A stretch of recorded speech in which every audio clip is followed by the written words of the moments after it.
say how I destiny is done.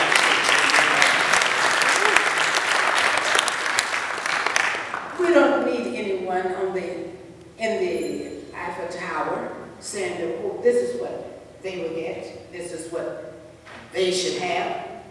It's up to us.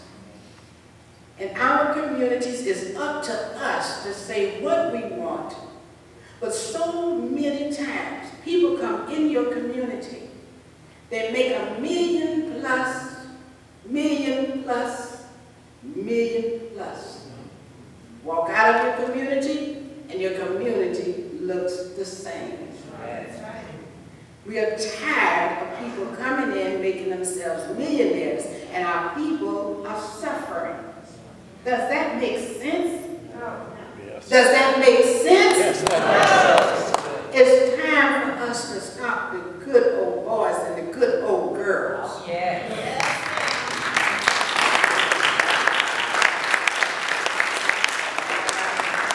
And as I've told them so many times, I'm not afraid.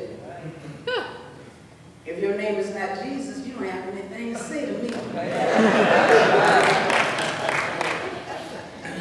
In a similar fashion, we have failed in our various efforts to revitalize our city downtown, neglecting once again to capitalize on our existing opportunities.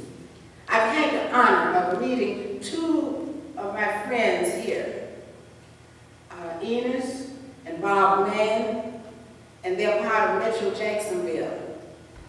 Those individuals have, if you look at Metro Jacksonville and you look at what the city could really be, you say, why they're not listening to these people? Why they're not utilizing their skill? Because that will knock them out of receiving their monies. They're thinking about their monies and not the city. And while the city is turning as dry as a raisin in the sun, the people are hurting.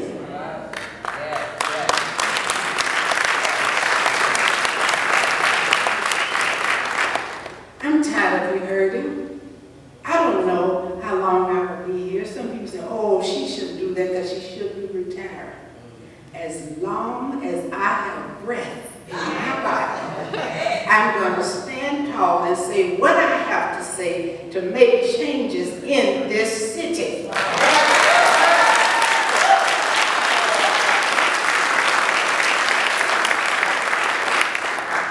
And when I get too tired, I see my son Jimmy, and I see my son Ryan, and I know that they'll help take over. My grandson, well, he said he's going to be a bishop. He's going to pray for everybody.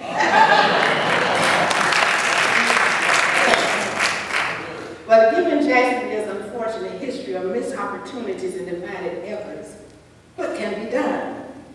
As many of you have been waiting for so long to hear me say, the one thing that can be supplied at this point is new leadership. To this end, I have declared my candidacy for the position of mayor.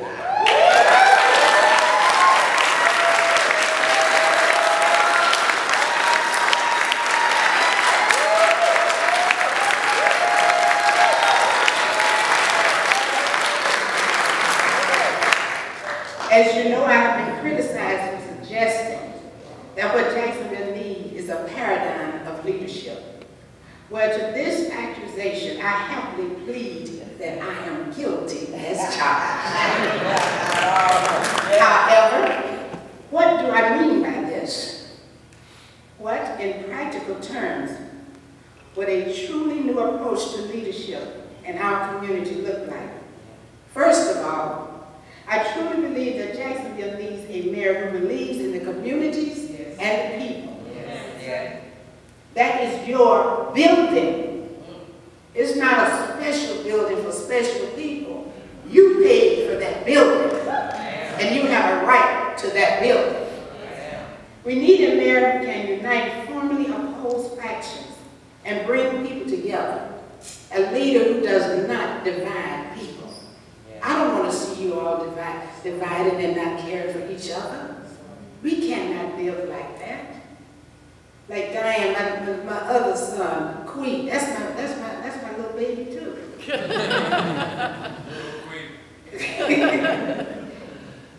And mayor must lead, but true leaders do so in an inclusive way.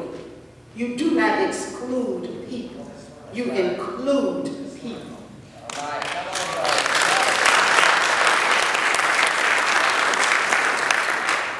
Taking the community with you. At this difficult time in history, Jacksonville desperately needs a unity, a purpose, and a real vision. And thanks to my friends at Metro Jacksonville, I went from pictures to examples to how much money we can save in this city. How about jobs? If we talk about jobs, the rail system, can you imagine if we had the train coming from where it is now down to Brian Osborne? Yeah. Where it used to be. I don't want you going, as some people say, Ms. Johnson, we don't like to go in there because that's in the hood and we scared over there. Well, I'm scared too. I would like to see where everybody can communicate together. We are separating people by the way we present. Utilize the services of like Metro Jacksonville and those young people and my friend Bob Mann who have such great ideas of how we can bring jobs, how we can bring money. What is wrong with the city not saying they want this money? Let me tell you something. It doesn't matter if it was Obama, La Lama, Tamama. Okay. Our city needs money. Yes. It's not that you're selling your soul because you can state your own stipulations. But we need money so that we can bring jobs into this city. Yes. Where people can say, Ms. Johnson, can you help me? Just a little part-time job. Do you know how that hurts me? How that makes me feel? That I can't say you can go to City Hall and apply? No. City Hall jobs are only for the AMIOs. So who are they assisting? Millions was put on trial because he was making all these cars and he was bringing in millions of dollars. And the rich could not understand, how could this poor, uneducated man bring in this? Something is going on that's illegal.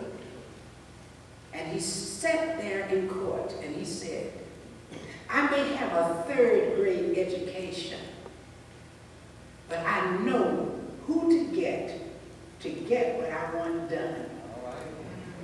So the thing about it is, yes, if Councilwoman Johnson was in there as the mayor, look at all of you. Talented, gifted, young, old. Oh, I mean elderly. All right now. Elderly. Like myself. But all the talents and skills that we do have, that we can share and make this city better. This is why I pray for before I leave here, that this happens. Given the serious economic problem that the city of Jacksonville is now facing, my first priority as the new mayor of Jacksonville will be to conduct a thorough and fully transparent audit of the city's finances.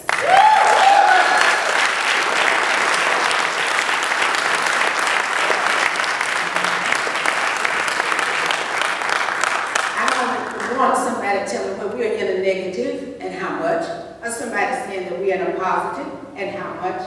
I want to know in black and white where we stand.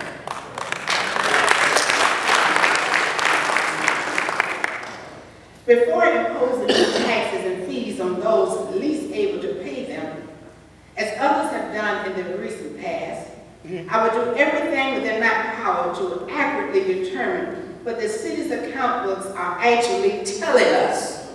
We really need to know. Yes. Wouldn't you like to know? Yes. And the citizens have a right to that. What do we have to hide? Maybe I'm a little ahead of myself, or maybe I'm a little behind. It doesn't matter. You need to know where your taxes are going. Yes,